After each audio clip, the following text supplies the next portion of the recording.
বললাম, এটা প্রথম রাজন্যবর্গের রাজাদের পুজো ছিল, পারিবারিক পুজো। পরবর্তী সময় এটা জনজাতিদের মধ্যে ছড়িয়ে পড়ে এবং তারাই মূলত এই পূজায় অংশগ্রহণ করতেন।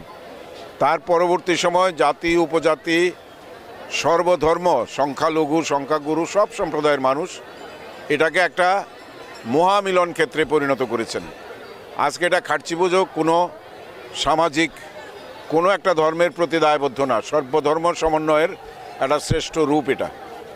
কাজেই এই শতাব্দী প্রাচীন এই ধর্মীয় অনুষ্ঠান পূজা সঙ্গে প্রদর্শনী মেলা এটা সফল হয়ে উঠুক। 2 বছর আমরা স্তব্ধ হয়ে গিয়েছিলাম, আমরা মৃত্যুর আশঙ্কায় প্রহর গুনছিলাম। আজ দেখেছেন বাঁধ ভাঙা উচ্ছ্বাস, এই বৃষ্টির মধ্যেও হাজার হাজার আবাল বৃদ্ধ বনিতা বৃষ্টিতে ভিজেও আজকে এই পুণ্য বৃষ্টির স্নানে অবগাহন করছেন, পুণ্য অর্জন করতে চাইছেন, সুস্থভাবে বাঁচতে চাইছেন। চতুর্দেশ দেবতার কাছে প্রার্থনা করি আমার রাজ্যের মানুষ এবং সারা দেশের মানুষ মানব সমাজ সুস্থ থাকুক, ভালো থাকুক এবং আগামী দিন আমাদের সবার ভালো কাটুক।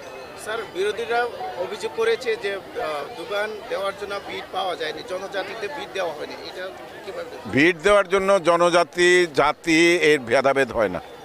ভারতবর্ষে একমাত্র আমরাই এখানে, শুনুন অনেক নিউজ আছে, আমি বলতে চাই না, অনেকে কোনো সত্যতা না যাচাই করেই নিউজ লিখে দেয়, এতে বিভ্রান্তি তৈরি হয়।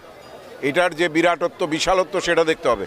সেদিন এক প্রভাতী পত্রিকায় লিখেছে পার্টি অফিস বিক্রি করে দিয়েছে, তারপরে এইখানে ভিড় দিয়ে দিয়েছে টাকার বিনিময়। আর এই লটারি তো কালকে হয়েছে 1-1:30টার সময়। লটারি হওয়ার পর আজকে দেরি হয়ে গেছে এবার, কারণ বন্যা ছিল আমাদের এখানে, দেরি হওয়ার ফলে আজকে নিতে নিতে হয়তো কালকে গিয়ে সবগুলো সেজে উঠবে। এখানে সম্পূর্ণভাবে লটারির মাধ্যমে, আমার কোনো কোটা নেই চেয়ারম্যান হিসাবে বা এমএলএ হিসাবে এলাকার, অন্য সব জায়গায় আছে কিন্তু আমার এখানে নেই। সবটাই আপনার, কারণ যারা ব্যবসা করবে তাদের তো জাতিভিত্তিক ব্যবসা না, দেবে ফুড কোর্টে ট্রাইবেল অনেক ছেলেমেয়েরা এসে আপনার খাদ্যর দেবে, এর জন্য লটারি লাগেনি, তাদের স্টল আমরা আলাদা করে দিয়ে দিয়েছি ফুড কোর্টে। কাজে এইখানেই বিভাজন করাটা অত্যন্ত অন্যায়, অধার্মিক কাজ। Thank you sir.